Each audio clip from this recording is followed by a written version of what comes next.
창세기 33장 18절부터 있는 말씀입니다.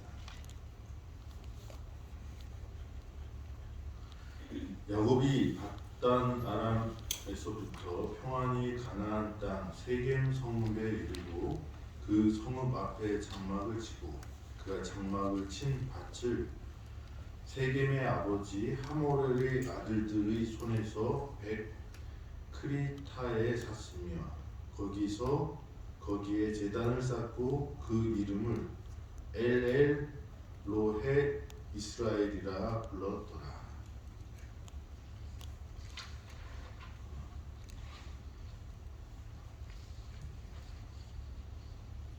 요단강을 건너서 야곱이 평안히 가나안 땅에 그 세겜 성에 이르렀다고 이렇게 말합니다. 이 곳은 아브라함이 약속의 땅으로 처음 가나안에 왔을 때 장막을 치고 제단을 쌓았던 곳이었습니다.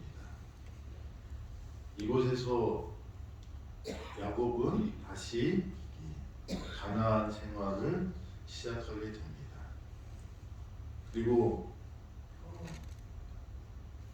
야곱이 이삭의 집을 떠나서 베델에서 기도했던 그 기도의 응답이 20년 만에 이루어진 곳이 이 세겜성 앞이었습니다. 그리고 또 이곳은 나중에 요한복음 4장 14절에 나오는 그 사마리아 여인을 만났던 그 샘물을 영원한 샘물을 소개했던 장소이기도 합니다. 그래서 여기가 야곱의 판 우물이 있던 그런 세겜성 근처에 야곱의 땅으로 우리가 알고 있습니다. 그리고 이곳에서 야곱은 엘레로헤 이스라엘이라고 그곳을 불렀습니다. 강한 자의 하나님, 또 하나님께서 이기셨다라는 그런 의미의 이스라엘과 또 이 강하신 하나님이라는 그 이름을 합쳐서 이 엘렐로헤 이스라엘이라는 그 이름을 이곳에 붙입니다. 우리도 야곱처럼 우리의 인생에 있어서 엘렐로헤 이스라엘이라고 부를 수 있는 그런 하나님을 경험하는 그런 사람들이 되기를 간절히 바라고, 이 에덴 동산이, 이 에덴 병원이 엘렐로헤 이스라엘이라고 불릴 수 있는 하나님의 강한 능력을 경험하는 그런 장소가 되기를 간절히 바랍니다. 아멘.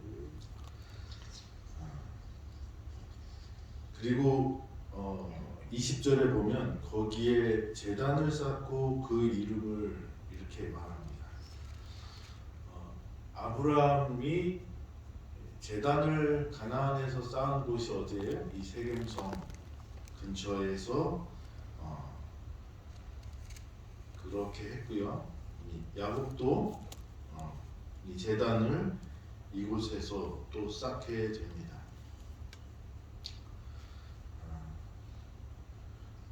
우리가 이 살아갈 때 어디에 우리의 중심을 두냐라는 것이 참 중요한데, 이 제단을 쌓는 것은 무엇을 목적으로 제단을 쌓는 거죠? 하나님께 예배드리는 거죠. 그래서 이 아브라함과 또 이삭과 야곱의 삶을 보면 가는 곳마다 뭘 세웠다고 그래요? 제단을 쌓았다고 합니다. 우리의 삶도 그래야 한다고 생각이 됩니다.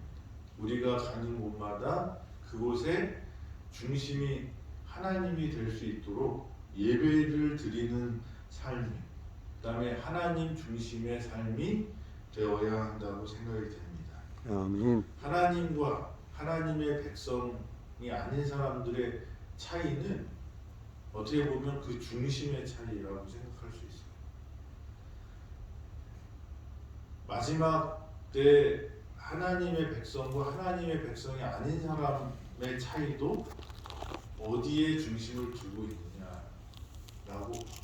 그래서 하나님께 중심을 두는 그 행위를 우리는 예배라고 하는 것이에요. 아멘. 젊은 관원이 예수님을 찾아와서 예수님께 묻습니다. 어떻게 하면 영생을 얻겠습니까? 근데 말씀대로 살았느냐? 그랬더니 말씀대로 살았대요. 근데 한마디 더 하시죠. 뭐예요? 내게 한 가지 부족한 것이 있다. 그리고 가서 팔아서 다 팔고 그 다음에 누굴 쫓으라? 나를 쫓으라. 이렇게 말씀했더니 그 사람은 심히 근심하고 갑니다. 그 사람은 그 사람의 인생의 중심이 뭐였던 것 같아요? 재산. 그죠, 물질이었습니다. 그냥 하나님을 사랑해서 이 자기가 11조도 드렸고 안식일도 지켰고 그리고 부모를 공경하라는 말도 내가 듣는다고 했는데 그거는 자기 생각이고 그의 중심에 가장 중요한 가치가 무엇이었습니까? 재산이었던 거예요.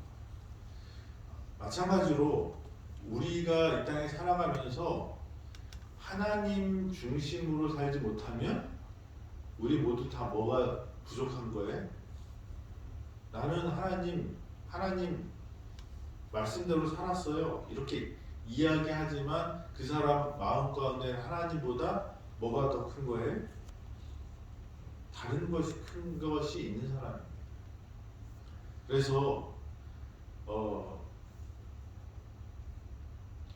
하나님의 백성들, 남은 자손들의 특징은 하나님을 두려워하는 사람들이라고 했어요.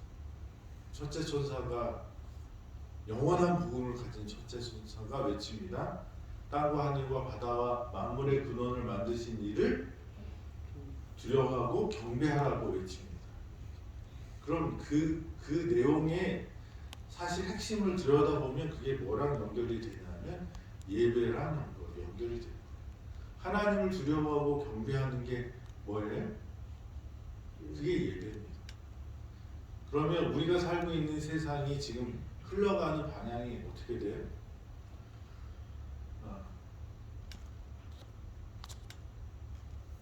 하나님을 기억하지 못하게 흘러가요. 왜냐하면 과학이라는 것을 통해서 사람들이 이 땅에 존재하는 이유에 대해서 어떻게 설명해요? 진화라고 이렇게 말합니다. 그리고 그것을 이렇게 과학적 사실로 입증했다고 말을 해요. 그 정신에서 나와서 또 뭐가 나가요? 유물론적인 사상이 생기는 거죠. 그리고 인본주의 사상이. 왜냐하면 하나님으로부터 우리가 시작되지 않았으면 우리는 하나님과 관계가 없을 수 있어요. 그러니까 우리가 하나님을 인지하고 하나님을 느끼고 살 수 있는 것이 뭐냐면 그게 예배예요. 그런데 현대의 많은 지식인이라고 하는 사람들은 우리가 어떻게 해요?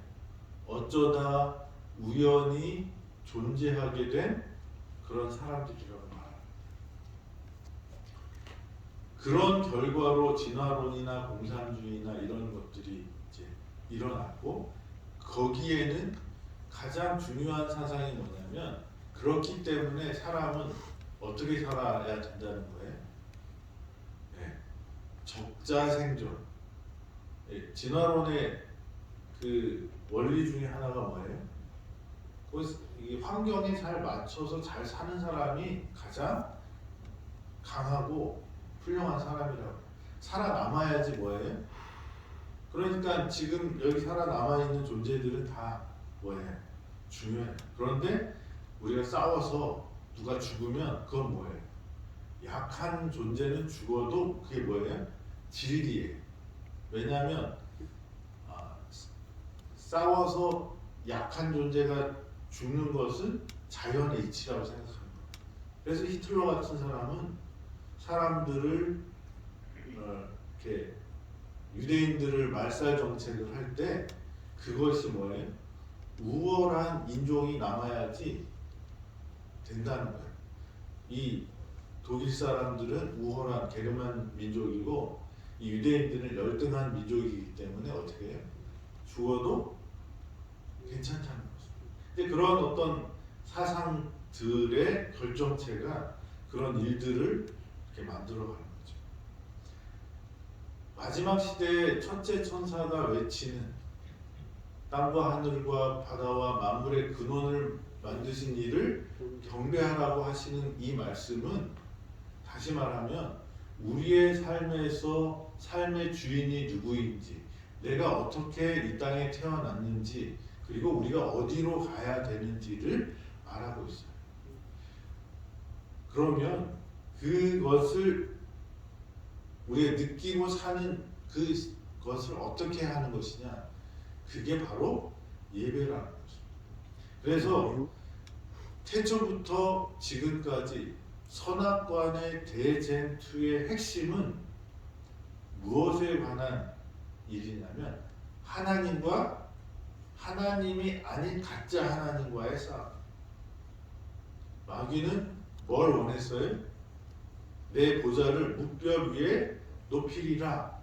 자기 자리가 거기 아닌데 그 자리를 탐했어요. 그래서 그것을 얻으려고 어떻게 합니까? 거짓말과 속임수로 천사들을 꼬시고 하와를 속입니다. 그리고 하와에게는 하나님과 상관없이 살아도 너는 절대로 어떻게 해요? 명령을 어겨도 결코 죽지 아니하리라. 그래서 이 선악간의 대쟁투의 핵심은 누가 하나님입니까? 그래서 마지막 심판 때 하나님을 하나님으로 인정하는 존재들과 그렇지 않은 존재들이 극명하게 나눠질 것입니다. 그래서 우리가 지금 살고 있는 세상을 잘 살펴보면 하나님과 하나님 아닌 존재들이 나와요. 하나님 아닌 존재들이 어떤 존재들이 있을까요? 제가 인도 여행을 갔을 때 제가 기독교인이고 또 예수님에 대해서 다른 사람이랑 이렇게 이야기를 하는데 아주 신상도 잘 받아들여요. 그 인도 사람. 그러면서 얘기를 쭉 하는데 근데 나중에 이렇게 그 사람이 또 얘기를 하는데 나도 예수 안다. 나도 예수 좋아한다. 예수 믿는다. 그래요. 아 그러냐고 그랬더니 근데 자기는 인도의 파괴 하여튼 그 신을 자기 믿는데 신도라고. 근데 어떻게 예수님을 믿냐 그랬더니 내 신도 믿고 너의 신도 믿는다. 왜 그게 되냐면 그 사람들은 모든 게 다 뭐예요? 신이에요. 그래서 예수님도 신들 중에 하나라고 생각하는 거예요. 맞아요. 그러니까 뭐예요? 그래 너도 좋아. 모든 그러니까 유일하신 하나님이 아니고 많은 신들 중에 하나예요.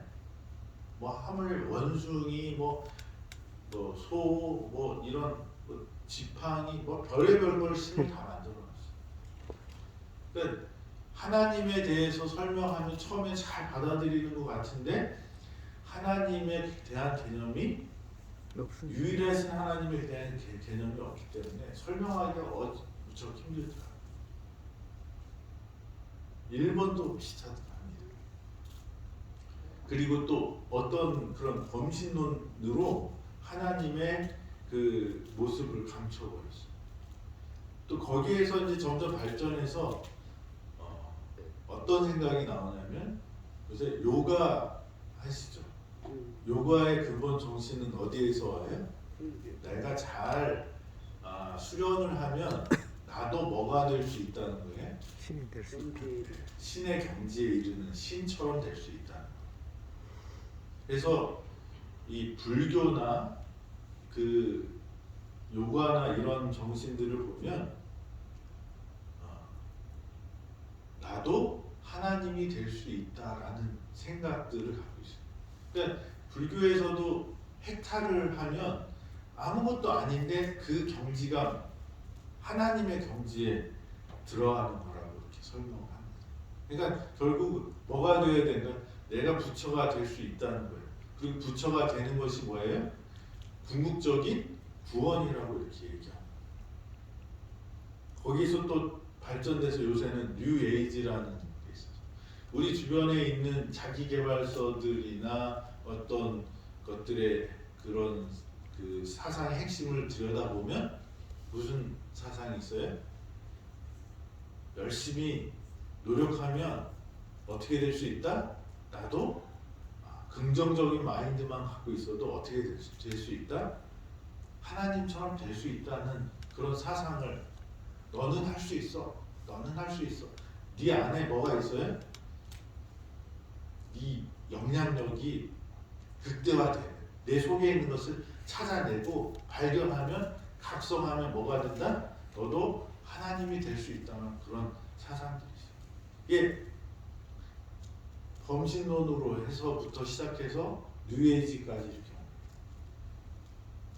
이 과학이라는 것도 하나님을 무시하는 듯 보이지만 과학이 추구하는 건 뭐예요? 과학이 하나님의 영역을 하길 원하는 모든 이치를 과학으로 설명하고 그 다음에 그 과학이 뭐예요?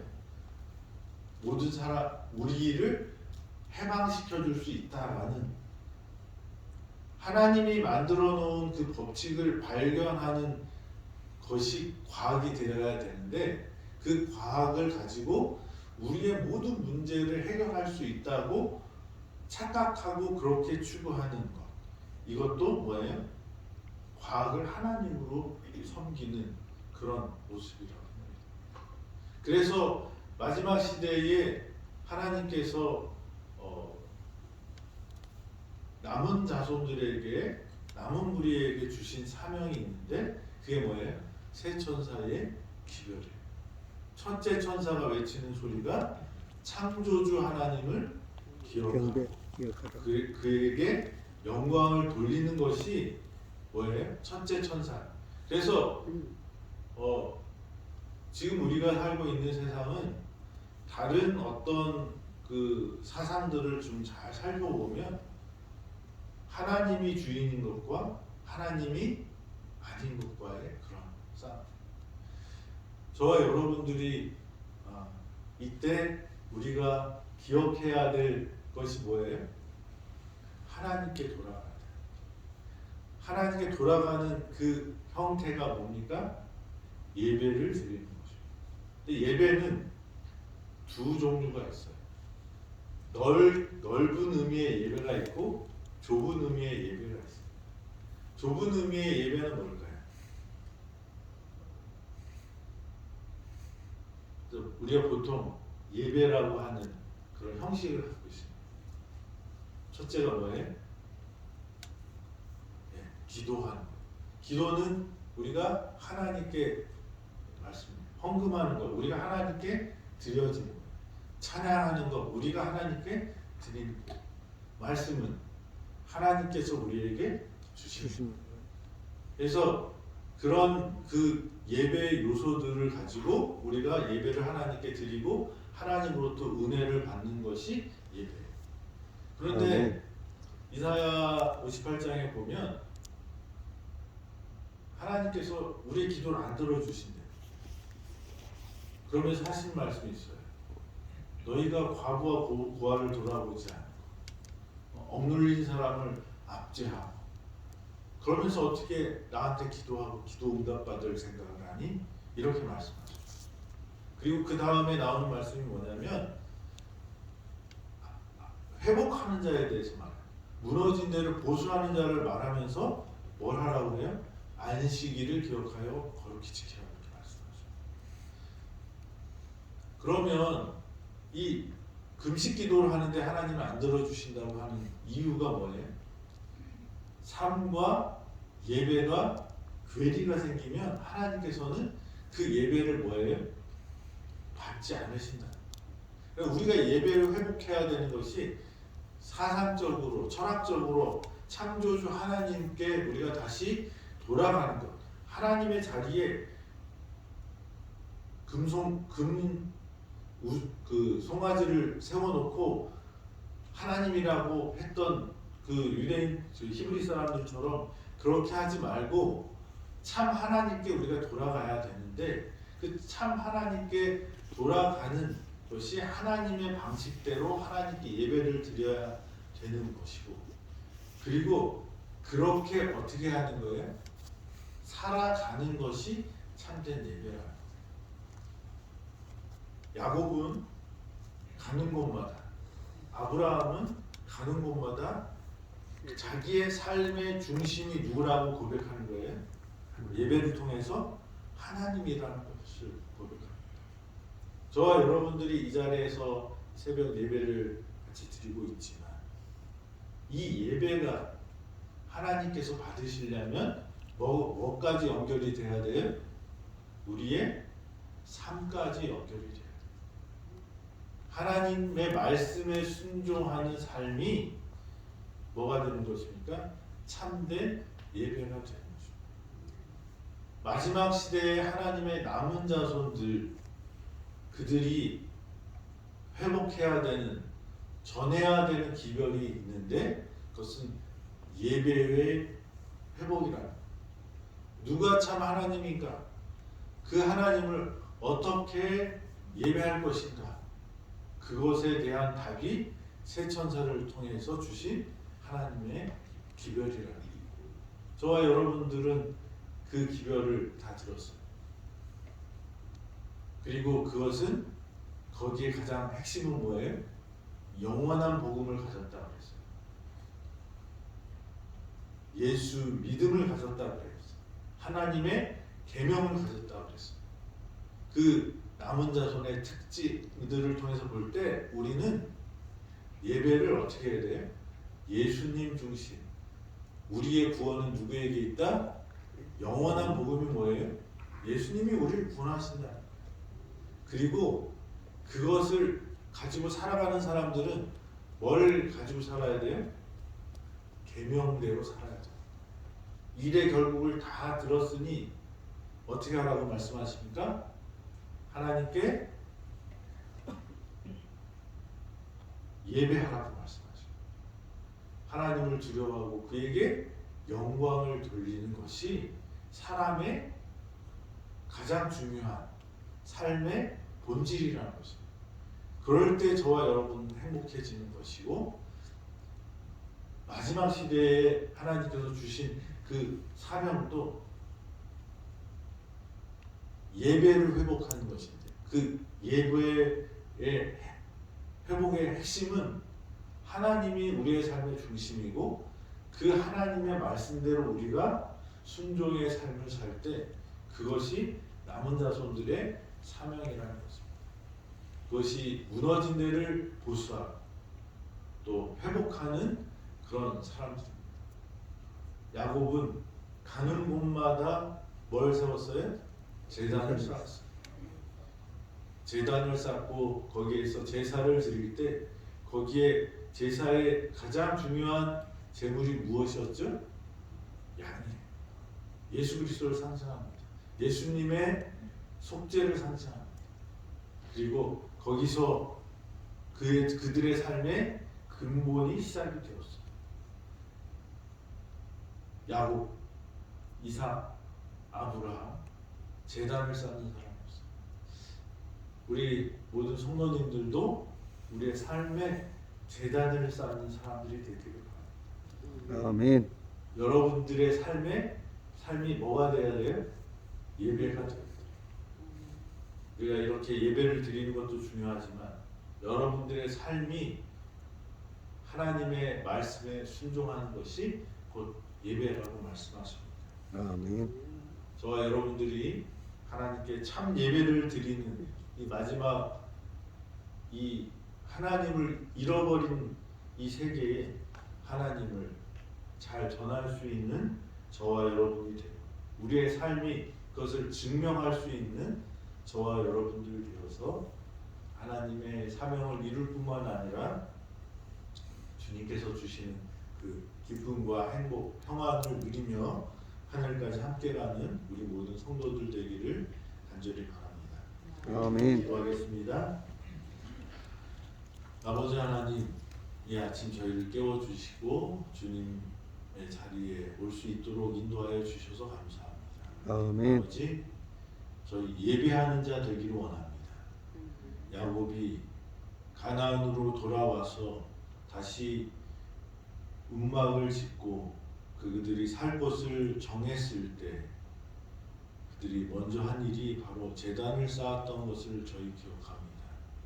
우리의 삶에 예수 그리스도가 중심이 되는 날마다 제단을 쌓는 하나님께 예배하는 자들 되어서 하나님 중심의 삶, 하나님을 예배하는 자 되게 하여 주시옵소서. 예배만 드리는 것이 아니라 예배의 삶이 우리의 삶이 예배가 되어서 하나님께 영광 돌릴 수 있는 순종하는 당신의 자녀들 되도록 인도하여 주시옵소서. 아멘. 하나님의 영광이 저희를 통하여 이 땅에서 드러날 수 있도록 주님 순종하는 당신의 자녀들 되어서 기적을 경험하고 치유를 경험하고 회복을 경험하여 하나님께 영광 돌리게 하는 우리 모두가 순종하는 당신의 자녀들 되도록 축복하여 주시옵소서. 오늘 하루도 우리의 삶의 주인이 되심을 인하여 감사드리며 예수님의 이름으로 기도드립니다. 아멘.